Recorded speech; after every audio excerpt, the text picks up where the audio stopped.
All right. So we shall, just continue with the final unit of analog electronic devices and circuits, which is the title, which is on power amplifiers. Okay. So the last session, we just went through the basics of the power amplifier. Okay. What about its significance, especially in the transmitter and the receiver stage. Okay. And we also looked at the differences between small signal and large signal amplifiers. Okay, so normally we use power amplifiers as large signal amplifiers, and they are normally used at the end stage, okay, of the output part. Right. Okay, so we also looked at the different types of the power amplifiers. We usually try to differentiate them with respect to a term called as class. Okay, so we had seen that normally there are 5 types of classes: class A, class B, class AB, class C, and finally class D power amplifiers.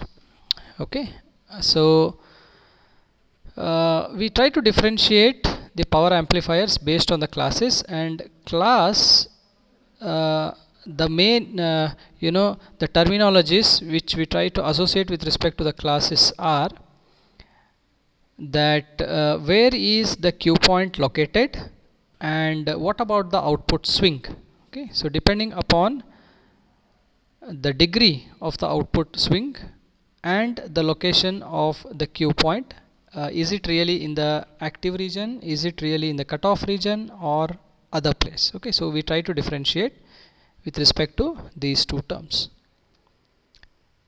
and the parameters that actually determine the class, a particular class of a power amplifier is efficiency, the amount of power that is getting dissipated, and finally a term called as harmonic distortion. Okay, so we'll be looking at these things in a lot more detail. All right, so today we will be so before that, this is a very crisp comparative chart of different amplifier classes. Okay, so all these 5 classes are being differentiated especially with respect to two terms called the operating cycle and the power efficiency. Okay, so class A amplifiers, their output swing is almost 360 degrees. However, the power efficiency is very less when compared to other classes of power amplifiers. Okay, and there is a very good reason for that. In simple terms, if you want to understand that, see, for a class A amplifier, we get a particular output signal for all values of the input signal. Okay, if I say this to be an output, and if this is if this is the input and if this is the output, then for all values of the input signal we will be getting an output signal. What does that mean? That means I am consuming the entire strength of the input signal. Okay, the entire input signal is being utilized for obtaining the output signal. Then naturally it means that its efficiency is comparatively lesser. Okay, right. So with that concept, let us move forward and try to discuss some more things about class A amplifiers.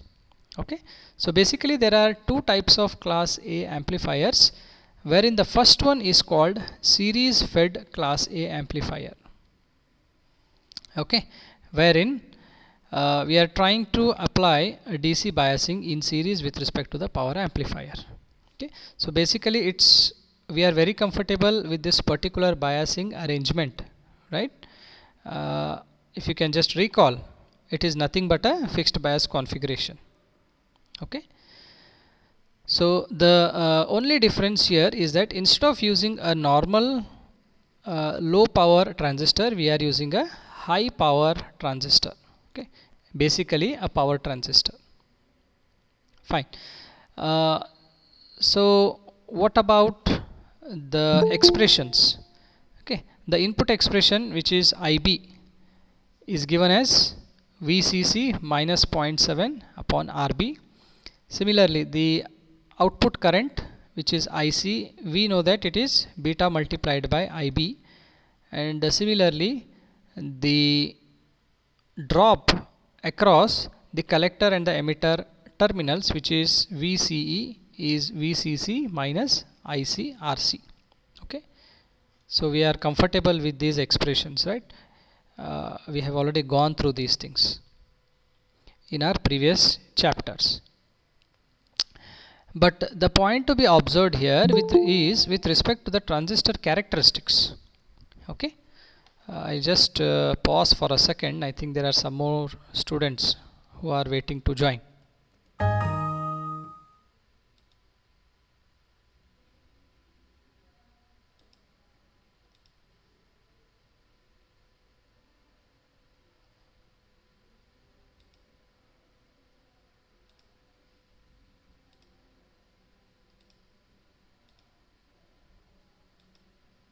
All right.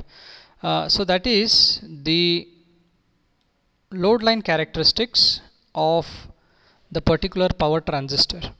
Okay. Now the point to be stressed on here is the location of the Q point. Okay. So where is the Q point now? Q point is exactly at the center of the active region. Okay. So the Q point lies here, and the extreme points, one on the vertical axis, the vertical current axis, and the other one on the horizontal voltage axis. Okay, so these two are the extreme points which determine the positioning of the load line, right? And so the Q point is located here, so that the quiescent current and the quiescent voltage levels are being determined. Right, now if you want to observe the input signal and the corresponding output voltage and the output current, okay, then we'll have to go for the AC operation, right? See, this is all about DC biasing. Okay, DC biasing, we only focus on the positioning of the Q point. Okay, so here the Q point is exactly at the center of active region.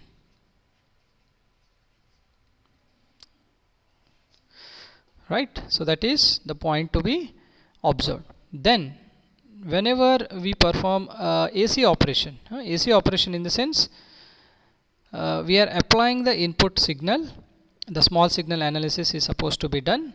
So for this particular input signal, just observe the output voltage swing and the output current swing. Okay, the Q point is being positioned here based upon the DC biasing, and once the Q point is fixed, we move forward towards the AC operation or the small signal analysis, and whenever we apply any input signal, the corresponding output current swing and the output voltage swing are being observed, and it is observed that we get output, it could be voltage or current, for the entire values or for all values of the input signal. Okay, just observe.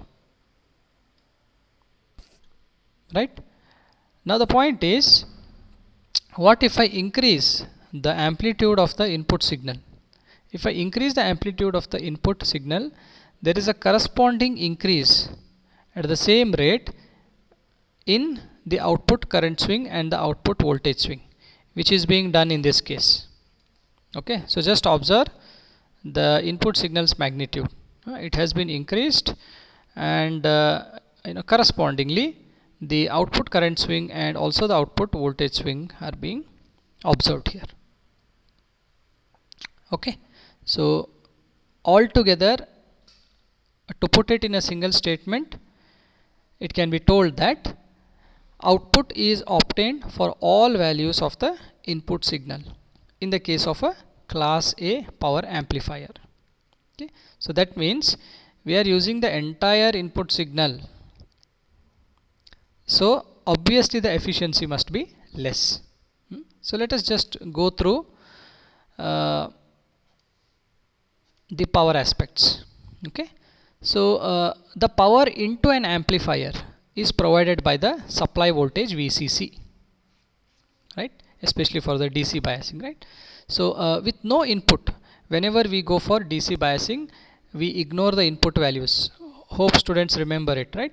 Okay, we ignore input as well as output because we only focus on the fixing or a positioning of the Q point. So it is input DC power. Now input DC power is very straightforwardly given as the DC current drawn at the collector side, so which is nothing but the product of VCC and ICQ. Okay. Then output power. Okay. Output power is the AC power delivered to the load RC, right. So that is output power AC, which can be given as VCE, the voltage which appears across the collector and the emitter terminal, and please remember that it's a RMS value. The current that flows through the collector is also RMS value, right. So if I convert it into the current expressions, then it will be I square C multiplied by RC, or to put it in terms of voltage. Okay, both these expressions are valid, one with respect to the current and the other one with respect to voltage. Now talking about efficiency. Efficiency of an amplifier simply represents the amount of AC power delivered or transferred from the DC source. Okay, and what is the DC source? The DC sources are VCC. So the efficiency is given by this particular expression. But what about the maximum efficiency? See, here it is being just given as P naught divided by Pi multiplied by 100. Now can this ratio be 1? Okay, if it is 1, then the efficiency will be 100. So can we say that the efficiency of a class A amplifier is 100%? Okay, no. So let us just go through the maximum efficiency, right. Alright, so for a class A series fed amplifier, the maximum efficiency can be determined using maximum voltage and the current swings. Okay, please remember these swings are obtained based on this particular graph characteristics. Alright, so for the maximum swings, okay, what may be the maximum swing in terms of voltage? It is nothing but VCC itself. What about the current? Okay, the current's maximum swing is being given by VCC upon RC. Now in your textbook, okay, you will find that there are 3 to 4 steps, mathematical steps, simplification steps. When you just go through those simplifications, then finally you will be arriving at a simple expression for maximum output AC power. Okay. Alright, so I will not be going into the details of the mathematical steps. Okay, you can just refer the textbook. I will only be highlighting upon the final expressions, right. Alright, so the maximum AC power, output power, is given by the expression V square upon 8 RC, right. So one task for you is to find out how do you obtain this factor 8 at the denominator. Okay, so I'll just give it to you as homework. Okay, just find it out. Okay, go through the textbook and then perform 2 to 3 steps of simplifications so that you will just arrive at this particular expression. Further, what about the input DC power? The input DC power can be calculated. Okay, the maximum input DC power can be calculated using the DC bias current set to 1/2 of the maximum value. Okay, why do we set it as 1/2 of the maximum value input? Okay, again I'll just leave it to you as homework. Okay, please understand that these things are important and I'm just giving it to you as small tasks, right. Further, So the maximum input DC power is given by the expression V square upon 2RC. The maximum output AC power is given by the expression V square upon 8RC, and the maximum input DC power is given by the expression V square upon 2RC. Now if I just take the ratio of output AC power divided by input DC power, the maximum values, then after simplification I'll be getting an efficiency of 25%. Okay, see, basically I'll be getting 1/4 ratio, okay, multiplied by 100. So that is nothing but 25%. So that is the theoretical maximum efficiency limit for a series fed class A amplifier. Okay, so the statements say that the maximum efficiency of a class A series fed amplifier is thus 25%. What does that mean? That means 75% goes wasted, right? So in terms of efficiency, a series fed class A amplifier may not be a good choice. Okay. However, as I have already told many a times, it all depends on the application, end user application, what type of amplifier do you use, right? So since this maximum efficiency will occur only for ideal conditions for both voltage swing as well as current swing, most series fed circuits will provide efficiencies much lesser than 25%. So ideally it is 25%, but practically it is still lesser, right? Okay, so with respect to efficiency they are not that good. Fine. Now there is a small better variant when compared to a series fed amplifier, okay, and that better variant is, instead of using a resistor here, okay, to the same circuit, why not just replace it by a primary and a secondary transformer, okay, so that the drop across this particular resistor RC can in some way be improvised by using a transformer.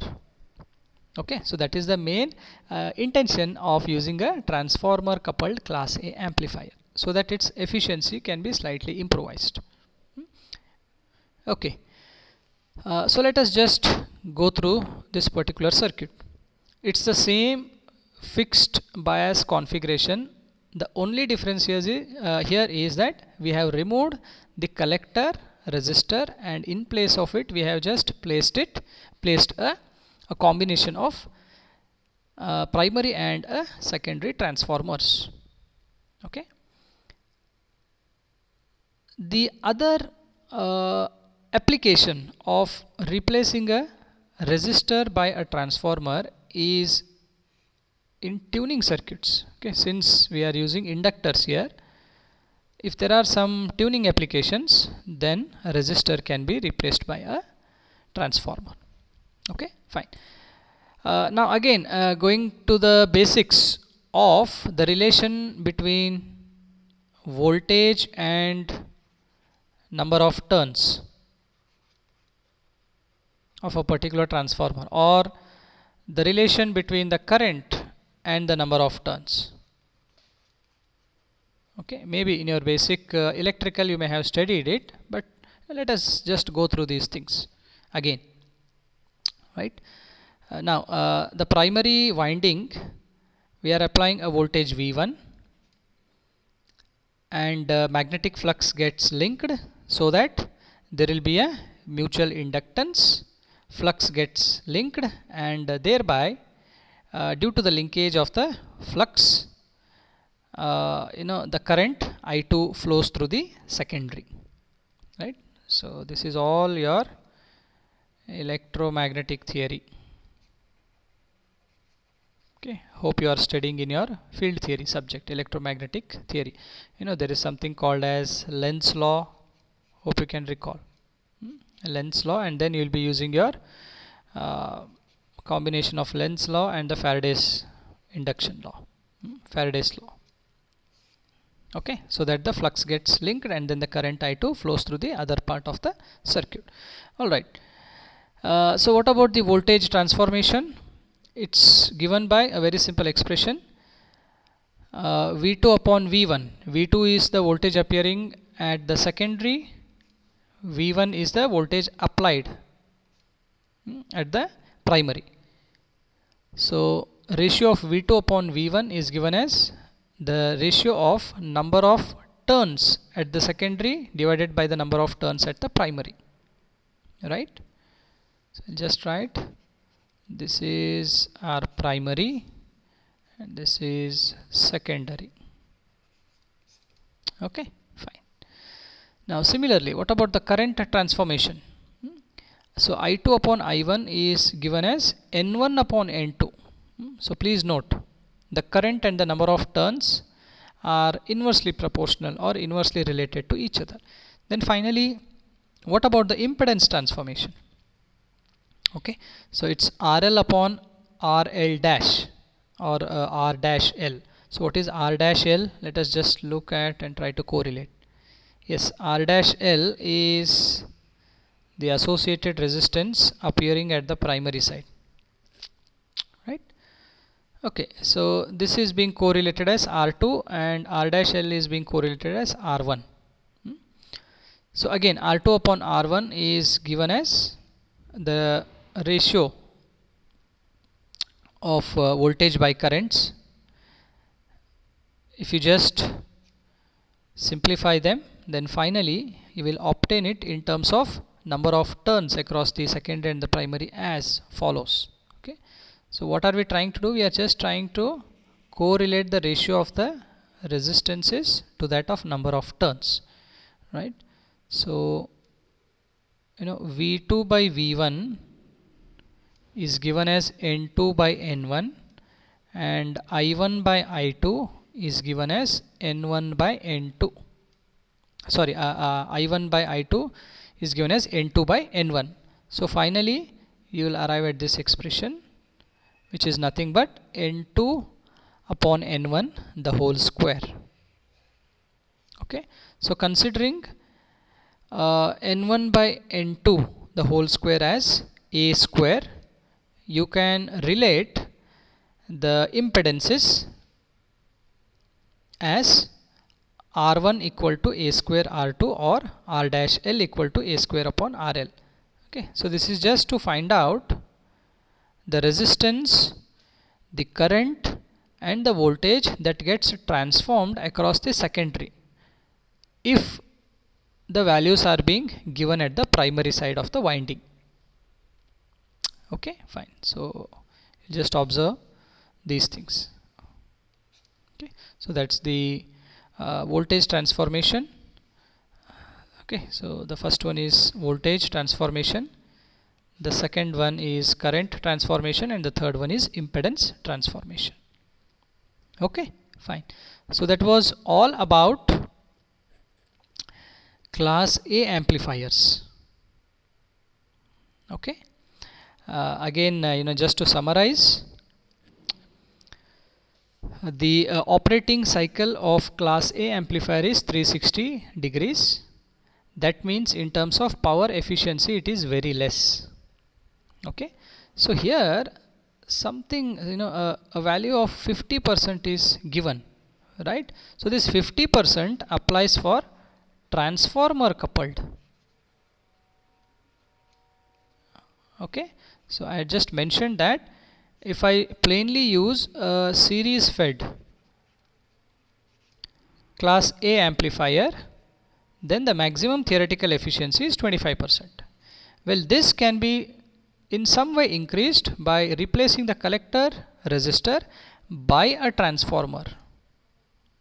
Okay, now again if you are interested in the mathematical derivation, you can just refer the textbook. Okay, the reference book is Electronic Devices and Circuit Theory by Boylsted, right? So students can just refer the textbook for the mathematical derivation, and you will just see how the efficiency of a class A amplifier gets increased by 25 to 50% whenever a transformer arrives. Okay, what's the point? The point is, we are trying to increase the efficiency itself. Okay, fine. And one more point is, what if we want the efficiency to be increased beyond 50%?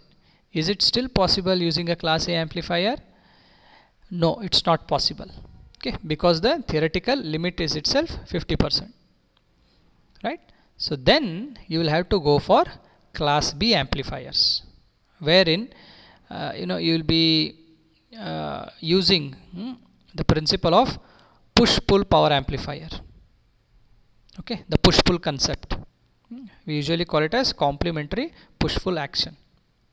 Okay, so I think that we will be discussing in our next class.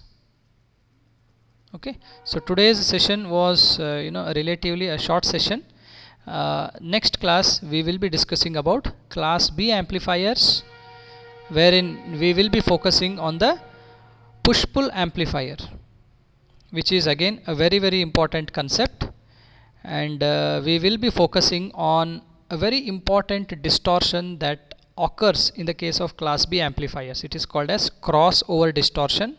Why does it occur, and how to avoid that crossover distortion, which occurs in the case of class B power amplifiers.